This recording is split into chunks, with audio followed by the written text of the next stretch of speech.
The restaurant had already decided who mattered before we walked in.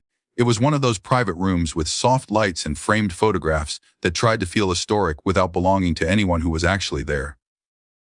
Linen napkins folded into stiff triangles. A long table.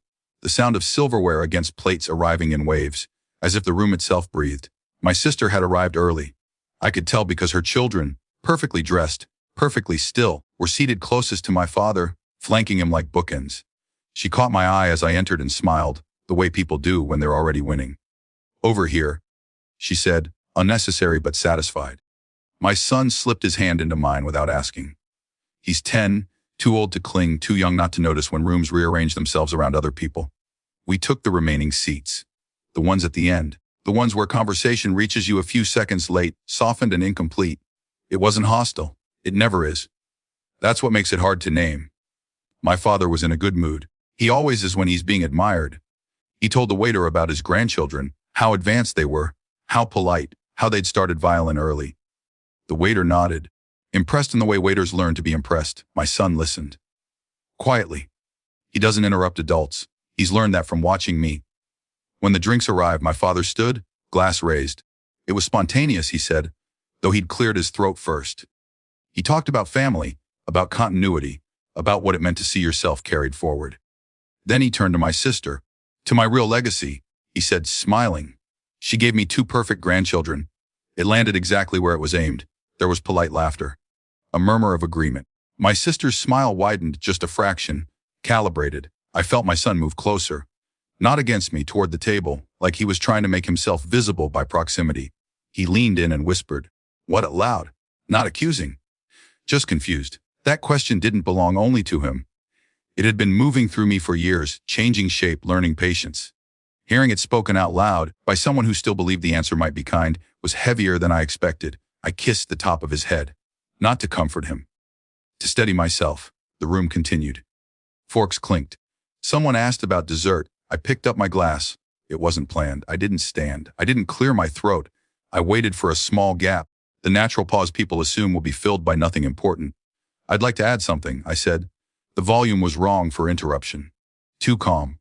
Too measured.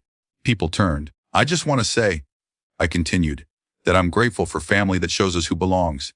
It makes decisions clearer. Especially for children." My father blinked. I didn't look at him yet. "I'm grateful," I said, "that my son gets to learn, early, what it looks like to protect the people who depend on you. Even when it's uncomfortable. Especially when it's public. Silence is not the absence of sound. It's the presence of attention." My father coughed. Hard. He set his glass down too fast and reached for his water, misjudged it, knocked it slightly. The movement was small but unmistakable. Control interrupted. My sister's smile didn't fall all at once. It thinned. Then disappeared like something carefully folded away. Before anyone could speak, the host stepped forward. He hadn't been part of the conversation until then. Tall, neutral, practiced. The kind of authority that doesn't raise its voice because it doesn't need to. "Just a reminder," he said, pleasant but firm, "that this room is reserved for a family celebration. We ask that all guests are acknowledged respectfully. If there's any discomfort, we can pause service until everyone is ready to continue." He looked at my father, not accusing, not deferential. Just clear. This was the moment. The unmistakable one. The rules of the space had been spoken out loud, and they weren't my father's anymore. My father waved his hand too quickly. "Of course," he said. "Of course. No offense meant." He didn't look at my son. The host nodded once and stepped back. The staff paused, literally paused, plates held, movement suspended. The room waited. I didn't say anything else. That was the point. Conversation restarted, but it wasn't the same. My sister spoke less. My father spoke carefully, like someone testing ice. My son ate quietly. Halfway through, he leaned toward me and whispered, "Did I do something wrong?" "No," I said. "You asked a fair question." He thought about that. Then nodded, satisfied in the way children are when answers don't evade them.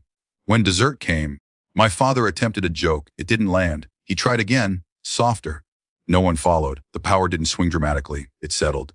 Shifted its weight. Afterward, in the parking lot, my sister caught up to me. "You didn't have to embarrass him," she said. I opened the car door for my son and waited until he was inside. "I didn't," I said. I clarified. She searched my face for something, anger maybe. Triumph. She didn't find it. "Well," she said finally, "I hope you're happy." "I'm calm," I said. "There's a difference." She walked away without replying. My father didn't call that night, or the next day. When he did, weeks later, he spoke about the weather, about a neighbor. He didn't mention the dinner. He didn't mention my son. That absence was its own answer. At home, life returned to its quieter rhythms. Homework at the table. Dishes in the sink. Small conversations about nothing that somehow meant everything. One evening, my son looked up from his book and said, "Grandpa likes my cousins more." I didn't correct him. I think, I said carefully, Grandpa likes the idea of being admired. Some people confuse that with love.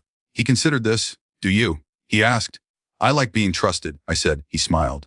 A real one. Unforced. That night, as I turned off the lights, I understood something I hadn't before. Being unseen doesn't mean being powerless. Sometimes it just means you haven't chosen when to speak yet. And when you do, you don't have to raise your voice. You just have to make the room listen.